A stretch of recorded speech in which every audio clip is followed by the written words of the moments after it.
dados estatísticos, probabilidade e gestão de banca. Esse é o nosso assunto de hoje, então fica aqui comigo que logo depois da vinheta a gente vai esmiuçar esse assunto.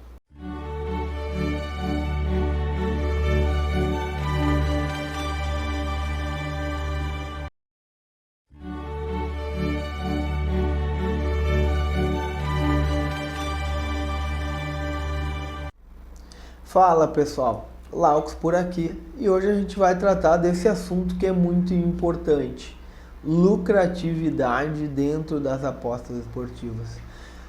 Pessoal, quando a gente fala em apostas esportivas, para quem quer ser lucrativo, para quem quer fazer trader esportivo, precisa ter algo em mente: gestão de banca, né? Sem uma boa gestão de banca, dificilmente alguém consegue ser lucrativo a longo prazo nas apostas esportivas. Por quê?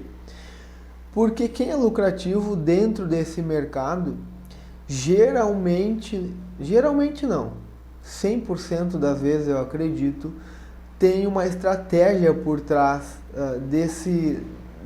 dessa lucratividade, né? Ninguém consegue ser lucrativo sem ter um plano, sem organizar uma estratégia, sem saber antes mesmo de fazer a aposta com qual valor vai entrar em determinada aposta e qual é a estratégia que está gerenciando aquelas entradas ali. Então, por isso que a gestão de banca, quando a gente fala em gestão de banca, quando a gente fala em lucratividade, a gente está falando algo que vai muito além de só fazer apostas, né? A gente está falando de uma organização, de uma estrutura que compõe esse conjunto de apostas, né? E para a gente estruturar, então, essa questão de gestão de banca, a gente precisa, no meu ponto de vista, primeiramente identificar que tipo de apostador, que tipo de investidor cada um de nós é, né? Qual é o risco que cada um de nós está disposto a assumir?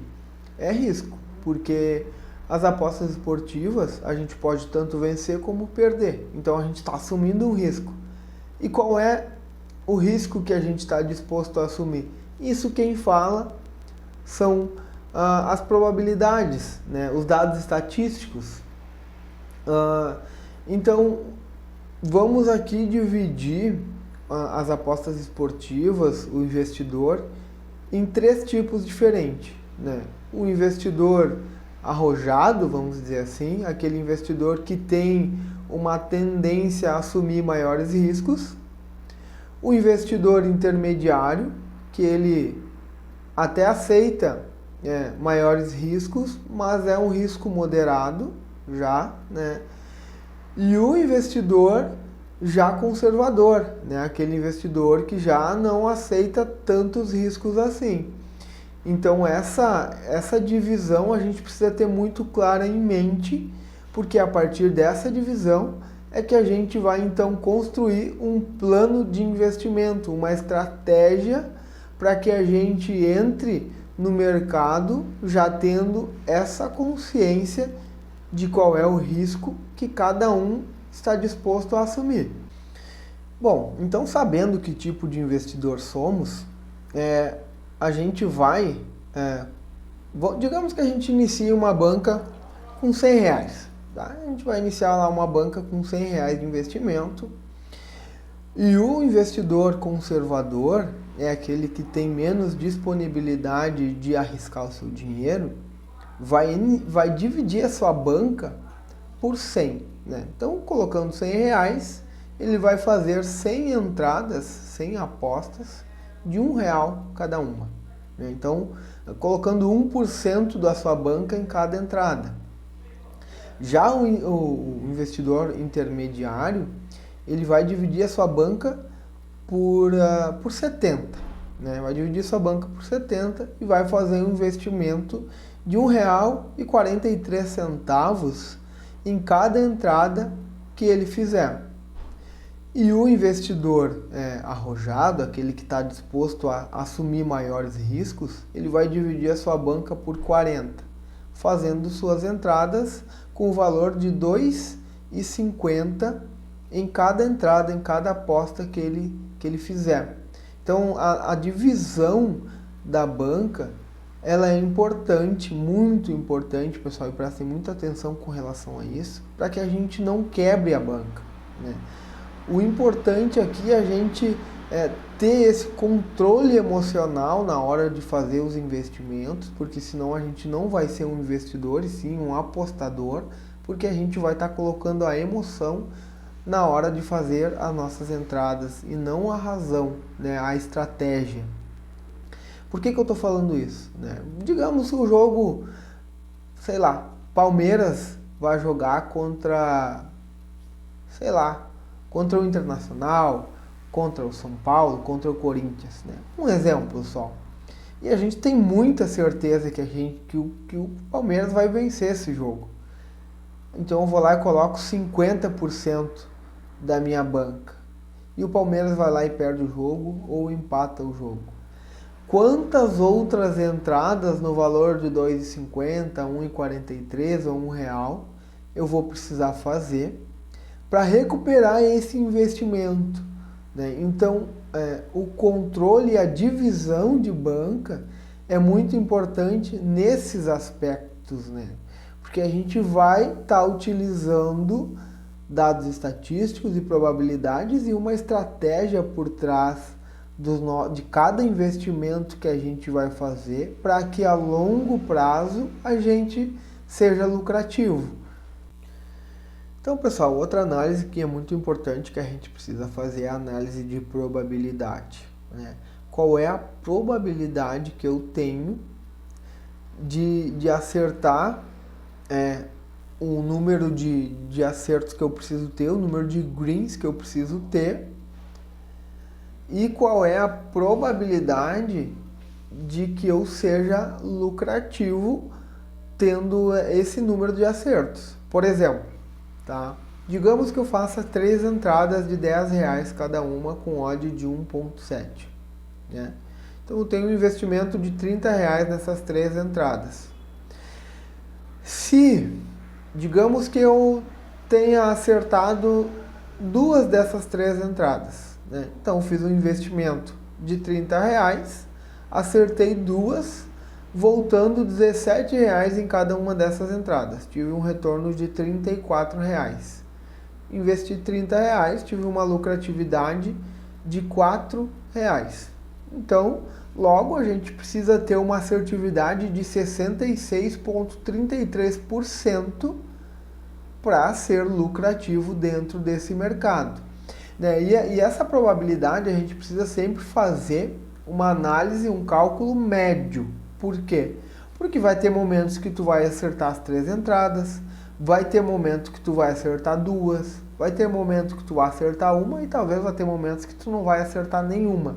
Dentro de um período de tempo estipulado, e esse período de tempo vai ser aquela primeira divisão que a gente fez do investidor arrojado, intermediário e conservador.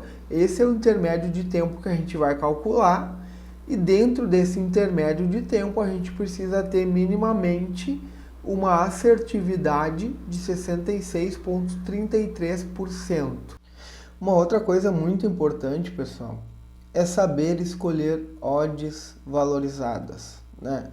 Digamos que a gente foi lá, fez a análise do jogo, escolheu o jogo em que a gente iria fazer a nossa entrada.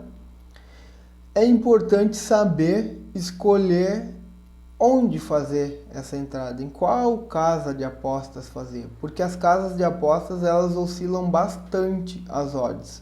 Então, para a gente não perder dinheiro, a gente vai escolher uma casa de apostas em que a odd está valorizada. Pessoal, eu tenho um vídeo aqui que fala só sobre odds, né? Então ele está aqui, foi eu acho que o primeiro vídeo que eu lancei aqui, então voltem lá e assistam a esse vídeo, que lá ele vai falar como escolher a casa de apostas. Eu gosto muito de entrar na casa de apostas da Mailbet, né? Eu posso até deixar o link aqui para vocês acessarem. Inclusive eu tenho na Mailbet um link onde vocês ganham 100% de bônus no primeiro depósito. E eu vou deixar esse link, na verdade não é um link, é um código promocional. Vou deixar esse código promocional para que vocês possam fazer o seu cadastro e ganhar 100% de bônus no primeiro depósito. Tem um vídeo aqui também que explica como fazer o cadastro, e lá nesse vídeo tem o link para vocês entrarem e fazer o cadastro, e também tem o código promocional lá nesse vídeo. Como fazer cadastro na Melbet, tá? E eu não lembro se é o segundo ou o terceiro vídeo que eu gravei aqui. Tá bom, pessoal? Peço que, se vocês gostaram desse vídeo, que vocês deem o like, que vocês se inscrevam no canal para conseguir receber as notificações, ativem o sininho, que isso vai nos ajudar muito, vai nos impulsionar a cada vez fazer mais vídeos e ajudar vocês nesse processo de construção que é as apostas esportivas e como se tornar lucrativos, que é o que mais nos importa, tá? Então, pessoal, espero que vocês tenham gostado do vídeo, espero que eu tenha ajudado muitas pessoas a como iniciar sua banca, a como ser lucrativo, né? Espero que vocês tenham entendido. Deixem um comentário aqui no vídeo sobre quais vídeos vocês gostariam que a gente gravasse, sobre qual assunto vocês gostariam que a gente falasse. Comente sobre o vídeo, o que vocês gostaram, o que vocês não gostaram, para que a gente possa construir cada vez melhores vídeos e que a gente consiga ser cada vez mais didático, que vocês consigam entender de forma clara cada vez melhor cada um dos nossos vídeos, tá bom, pessoal? Então deixo aqui meu abraço e até o próximo vídeo.